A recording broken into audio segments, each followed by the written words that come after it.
Bonjour, alors aujourd'hui, nous allons parler du sujet de la Chine, un sujet vraiment très important.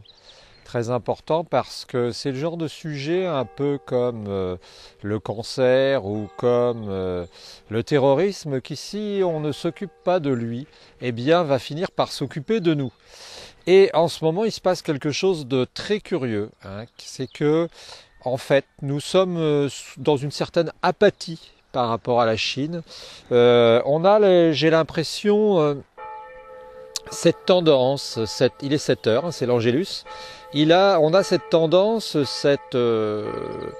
cette sensation curieuse, une sorte d'engourdissement en face d'un monstre économique qui est en train de se créer, d'un monstre démocratique un petit peu aussi quelque part, d'un pays qui devient très puissant.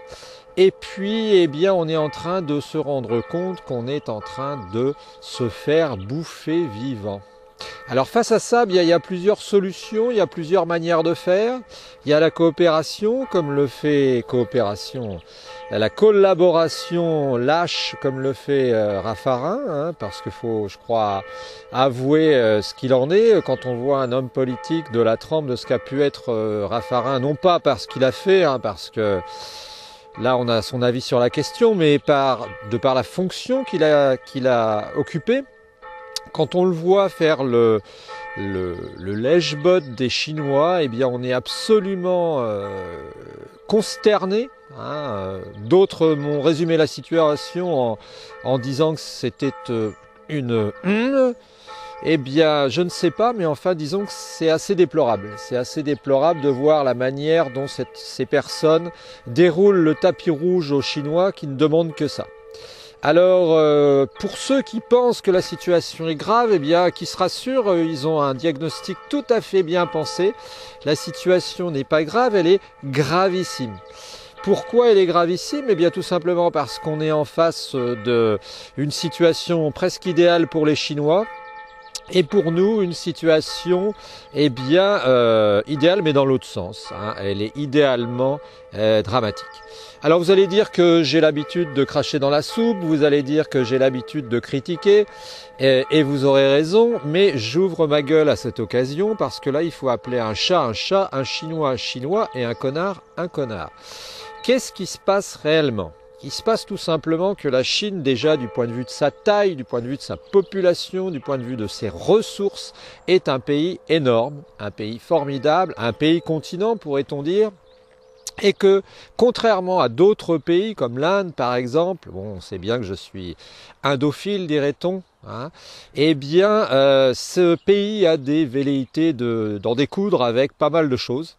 Et c'est compréhensible, dirons-nous. Hein. C'est compréhensible parce que si vous voyez l'histoire de la Chine, alors je suis pas un spécialiste, hein, si vous lisez Perlmutter, si vous lisez, et si vous vous renseignez, vous vous apercevrez que la Chine aurait dû devenir une superpuissance depuis bien longtemps. Donc c'est en fait une sorte d'anomalie de l'histoire qui s'est faite en partie parce que, par exemple, à l'époque industrielle, les sources de charbon, dit-on, n'étaient pas au même endroit que les foyers d'industrialisation. Sinon, on aurait eu le droit depuis une centaine d'années minimum ou 150 ans à ce genre de développement. Et puis, ça ne s'est pas fait non plus pour des raisons culturelles, hein, paraît-il. On l'apprend aussi qu'à l'époque où Christophe Colomb partait timidement avec ses 3 caravelles, ces 3 caravelles, l'empereur de Chine avait envoyé 10 000 marins, enfin plus une escadre de plusieurs dizaines de jonques sillonnaient le monde, mais leur but n'était qu'un but d'affirmer la puissance, c'était pas un but, contrairement à chez nous, où on a fait relayer la machine, disons, gouvernementale par l'argent, par les marchands. Ah, voilà. Donc on en est là, Est-ce que c'est souhaitable ou est-ce que c'est pas souhaitable? Je ne sais pas.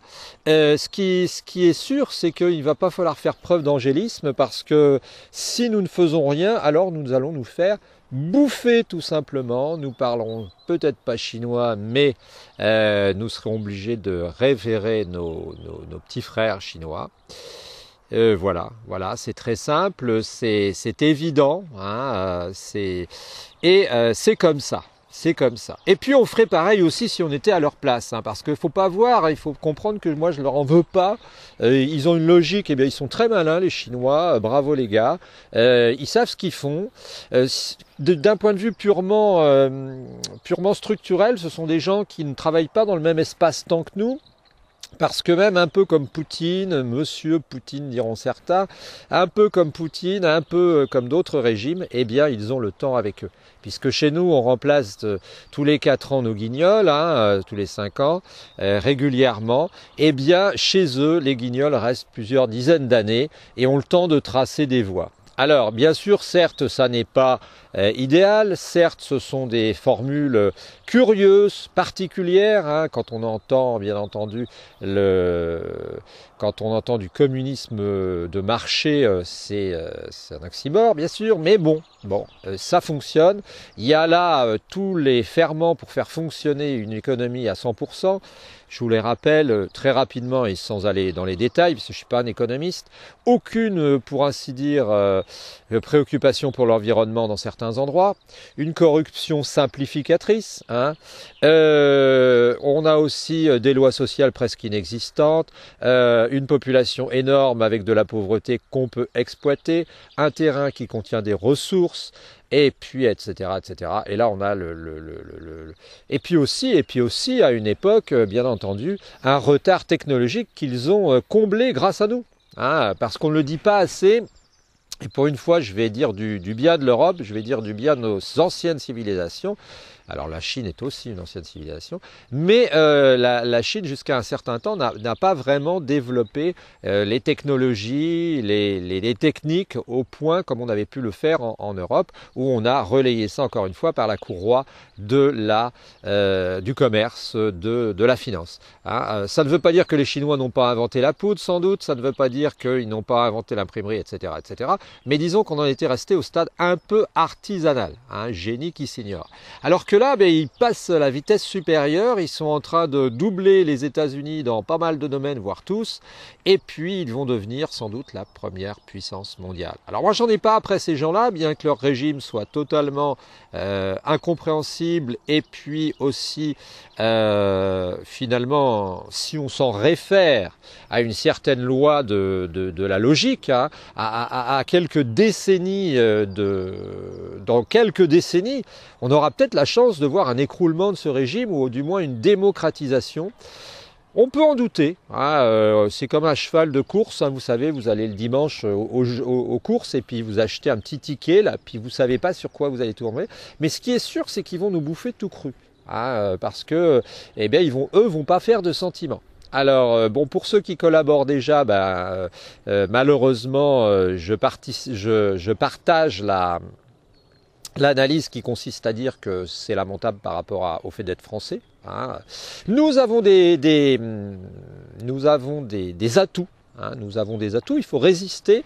Les gens ont l'air de comment dirait-on, de se laisser aller, hein, mais disons que la meilleure bataille pour quelqu'un qui livre une bataille, c'est de ne pas en livrer, hein, c'est de gagner par forfait. Eh bien, il ne faut pas nous laisser avoir, il faut inventer des solutions, hein, peut-être consommer moins sous certains aspects, et surtout moins chinois, et puis, comme je le dis, moi je tiens à ça, faire de la France la Suisse du monde, c'est-à-dire un endroit où nous allons développer un savoir-vivre, comme on l'a fait avec les parfums, on pourrait se travailler sur beaucoup de domaines, hein, même le luxe, même voilà, beaucoup de choses. Et puis voilà, il faut faire ça. On en est capable, hein, et on va réussir. Alors on n'aura pas la taille d'une hyperpuissance comme la Chine, mais on ne restera pas, on ne se laissera pas manger vivant.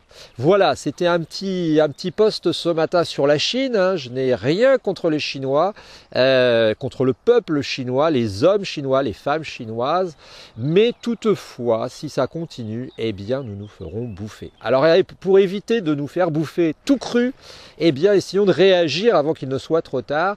Je sais bien que c'est pas non plus, alors ni de nos polichinelles quinquennaux qu'on peut attendre quelque chose, ni de leur gouvernement, et ni non plus des élites autoproclamées françaises qui sont lamentables, hein, le plus souvent, hein, à tort ou à raison, parce qu'elles ont démissionné, parce qu'elles protègent leurs intérêts, je ne sais pas, je ne fais pas de populisme, je fais du réalisme, j'analyse. Je vous souhaite une bonne journée et puis réagissez surtout. Mettez un pouce à cette vidéo pour nous aider à la propulser.